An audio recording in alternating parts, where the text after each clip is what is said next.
আসসালামু আলাইকুম ওয়ারহমাতুল্লাহ। প্রিয় ভাই ও বোনেরা, আশা করি আল্লাহর রহমতে সবাই ভালো আছেন। অধুনা বিশ্বে মানুষ উন্নতির চরম শিখরে পৌঁছেছে।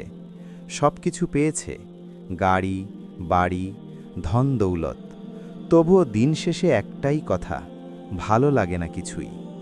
কেন এমন হচ্ছে? কোথায় শান্তি? মানুষের দেহ মাটির তৈরি, তাই দেহের প্রশান্তি মেলে দুনিয়ার উপকরণে। কিন্তু আত্মা তো আল্লাহ তাআলার ফুঁকে দেওয়া এক নেয়ামত। তাই আত্মার শান্তি মিলবে শুধু আল্লাহর জিকিরে। আল্লাহ তাআলা বলেন, জেনে রাখো, আল্লাহর জিকির দ্বারাই অন্তরসমূহ প্রশান্ত হয়। সূরা রাদ ২৮।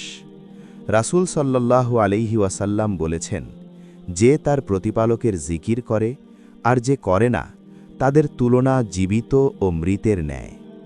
আমাদের গুনাহ, ব্যস্ততা, অবহেলা অন্তরে জমিয়ে দেয় মরিচা, আর সেই মরিচা দূর করার পলিশ হল আল্লাহর জিকির। প্রকৃত সফলতা অর্থে নয়, খ্যাতিতে নয়।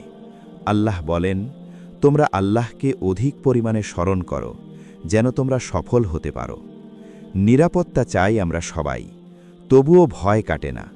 কিন্তু হাদিসে কুদসিতে আল্লাহ বলেন, আমি আমার বান্দার সঙ্গেই থাকি যখন সে আমাকে স্মরণ করে।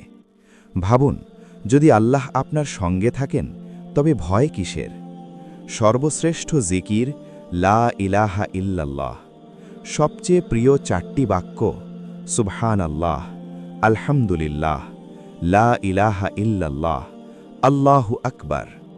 প্রিয় দর্শক, আপনি যদি এমন ইসলামিক রিমাইন্ডার আরও পেতে চান, তাহলে অবশ্যই আমাদের চ্যানেলটি সাবস্ক্রাইব করুন এবং ভিডিওটি শেয়ার করুন, যাতে এই নসিহাত আরও মানুষের কাছে পৌঁছে যায়।